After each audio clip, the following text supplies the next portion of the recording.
Teletubbies. Pensa num assunto que dá o que falar. Quando eu era criança e assistia esse programa, eu sentia o que todo mundo devesse sentir também: estranheza e até mesmo medo. Teletubbies têm uma natureza estranha, afinal eles são criaturas gigantes com algum tipo de antena na cabeça, com televisões na barriga. Isso é esquisito. E bom, esse sentimento de tem algo errado não vem só de mim. Eu aposto que todo mundo que viu isso na época pela TV em algum momento sentiu incômodo ou medo. E isso se refletiu nos anos 2000 com a popularização da internet, creepypastas envolvendo eles, fotos e montagens bizarras, coisas envolvendo a Deep Web, uma pequena série de jogos chamada Slendytubbies, e eu aposto que vocês conhecem ela, e agora a gente tem mais uma obra que explora essa sede por estranheza envolvendo os Teletubbies, e a gente vai falar sobre tudo isso nesse vídeo.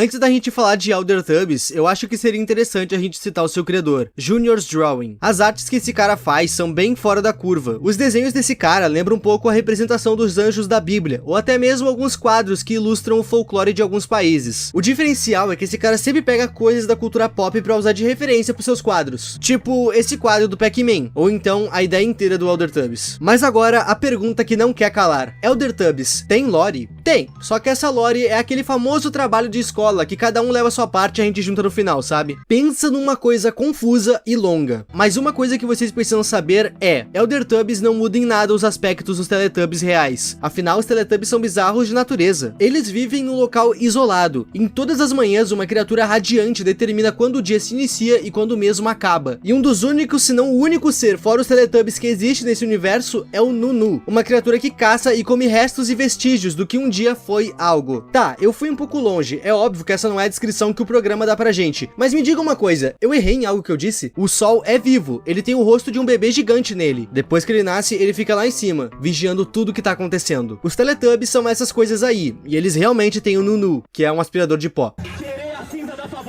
Eldertubbies pega toda essa descrição e leva ela ao pé da letra. Dito tudo isso, deixa eu te apresentar cada um deles. Na história, tudo que aconteceu no programa original é canonizado. O Sol, o Nunu e todas aquelas criaturas que a gente viu realmente existem. Só que aí que tá, o tempo passou e as coisas mudaram. Os Teletubbies cresceram, e quando eles chegaram à fase anciã, eles se tornaram isso, o Conselho. O Conselho é formado por Tinky Winky, o recepcionista, é ele que recepciona todo mundo. Isso porque no desenho original, era sempre ele quem aparecia primeiro e recebia os espectadores, vulgo nós. Pelo menos é o que consta a história, eu não sei se é verdade isso. Logo após de Tinky Winky, a gente tem Gypsy, o curioso. Ele recebe esse adjetivo referente à sua personalidade na série. Lala, a maternal, que sempre procura cuidar dos seus irmãos de tela. E por último, mas não menos importante, Po, a soberana. Sinceramente, eu não sei porque ela é a soberana. Eu não sei se dentro do programa ela era a principal ou algo do tipo, mas aqui ela é a principal. E bom, a história disso aqui começa com o nosso querido Nonô, o aspirador de pó. Lembra que eu citei pra vocês que tudo que aconteceu na série é canônico dentro dessa história? Pois bem, no universo de Teletubbies, Nunu é mais ou menos o pet deles. Só que à medida que os Teletubbies foram crescendo e se tornando essas criaturas imensas, o Nonô foi sendo deixado de lado pelos seus donos, e isso fez ele se sentir traído. Como ele não era uma criatura cósmica igual os Teletubbies, ele não ia crescer como eles, pelo menos não sozinho. Para crescer junto, ele precisou se alimentar de algo que ele nunca se alimentou: carne humana. Nunu acabou se tornando uma ameaça. Isso porque a cada braço, a cada coração que ele comia, ele ficava maior, até se tornar um ser cósmico e implacável. Mas ele e os Eldertubbies tinham uma diferença. Os Eldertubbies são inofensivos, eles não matam ninguém, mas o Nunu faz isso. Tudo pra conseguir preencher o vazio que ele sentia ao ser deixado pra trás. Mas se vocês querem saber, o próprio autor confirmou que isso não ajudou ele de forma alguma. Ele só se tornou uma criatura carnívora que vaga sem rumo atrás de mais e mais matanças. Ok, essa coisa que a gente acabou de ver é bem rara na história de Eldertubbies. Como isso aqui eram só desenhos feitos por um artista, meio que as histórias desses desenhos foram se formando depois com a comunidade. Um ótimo exemplo é a própria história do Nunu, que foi animada pelo Lumpy Touch, que se tu não sabe, esse cara é o criador dos vídeos de Gorefield. Sim, o cara se enfiou nisso aqui também. A maioria das coisas que a gente vai achar aqui são apenas descrições dos personagens e não lore em si. Por falar em descrições de personagens, esse universo nos apresenta também alguns personagens próprios, inventados exclusivamente para essa história. Tipo Zu, o pioneiro. Do meio da floresta, uma estática se inicia. Um som ensurdecedor chamava os Eldertubbies. Não demorou muito para eles acharem Zu. Assim que eles o encontraram, a estática parou. O tom arco-íris da sua barriga parecia querer sintonizar em algo, até que é possível se ouvir o chamado Time for Teletubbies. Que porra é essa? Zu seria o primeiro Teletubby criado pela mãe. A gente já fala dela. Primeiro, eu preciso falar de outra pessoa. Urge, o guardião da espada de pedra. De longe, em um local que era um cemitério de espadas, Urge limpava o que o dia foi um campo de guerra. De longe, os 4 viam aquela cena e logo se prepararam para a possível batalha, uma vez que a criatura abria sua barriga. Da névoa que vinha de dentro, uma estranha melodia soava. Time for Elder Tubbies. Mas calma, ainda não acabou. Snoo, the Peacekeeper. Esse Elder Tubby é o mais confuso para mim. Ele tem em si diversos cabos que passam para ele todas as informações do universo. Informações essas que ele transmite na sua barriga para todos do mundo. As pessoas se mobilizaram coletivamente para presenciar o esforço desse ancião. Em algumas fontes de pesquisa, é dito que esse ancião não aguentou tamanho conhecimento. Ele teria morrido pouco tempo depois de começar a transmitir esse conhecimento pela sua barriga. Por conta disso, as pessoas fizeram aquele sacrifício. As pessoas doaram do seu tempo para ver o que ele tinha para mostrar. Era tanta informação que sequer dava para entender o que estava sendo passado pela TV na barriga dele. Isso porque cada pixel era um fato. Cada pixel era um estudo, uma teoria, um conhecimento. E isso era demais para um único ser. Por ora, o Snoo não é exatamente necessário nessa história. Talvez essa história dele e ele em si venha a ser mais útil no futuro. Bom, nessa leva de personagens criados para esse universo, a gente ainda tem mais um para falar. Em mais um dia qualquer, os Elder Tubbies acabaram se encontrando com alguém que de certa forma eles não viam há muito tempo. Pelo menos não de perto. O Sol estava presente fisicamente dessa vez na frente dos 4 anciões, mas isso não era comum. Isso significava que algo muito grande estava para acontecer. Do lado direito da floresta que assolava todo aquele terreno, um som familiar soava. Talvez fosse um velho amigo querendo dar as caras. Beleza, vamos fazer uma pequena pausa aqui. Eu citei pra vocês já tem umas 3 vezes que esse universo do Elder Tubbies existe no mesmo universo do seriado original. É a mesma história. Isso é um fato. O mundo dos Teletubbies só envelheceu. E existe uma regra aqui. Nada morre.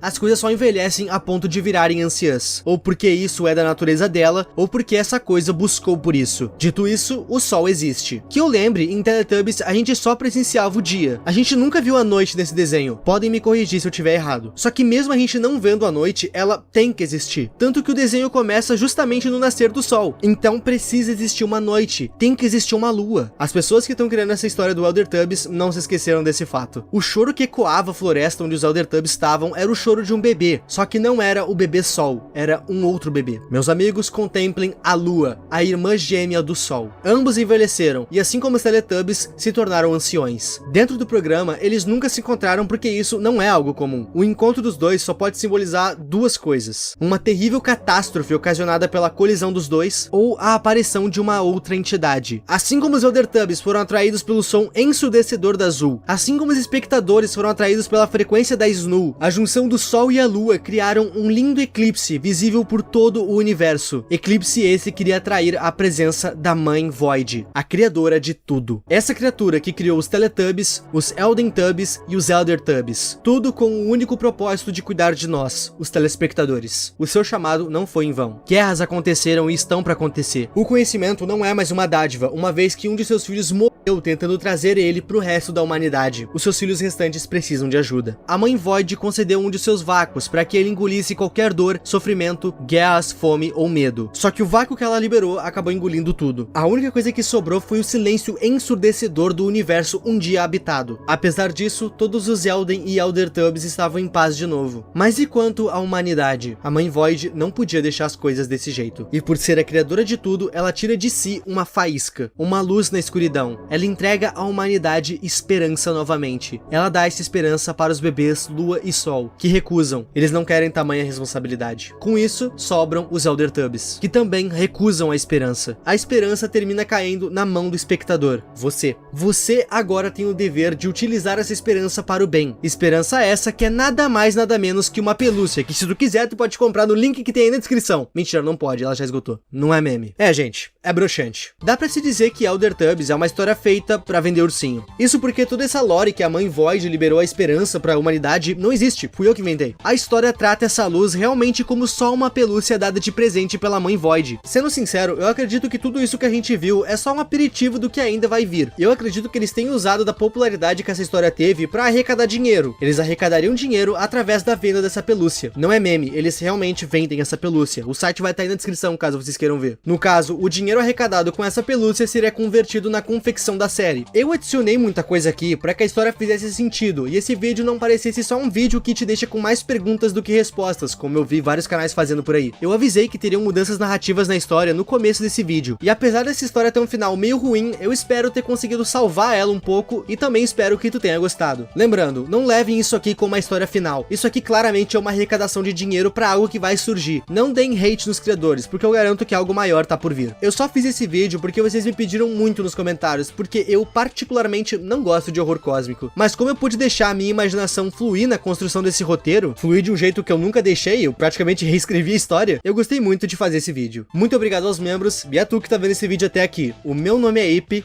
e tchau!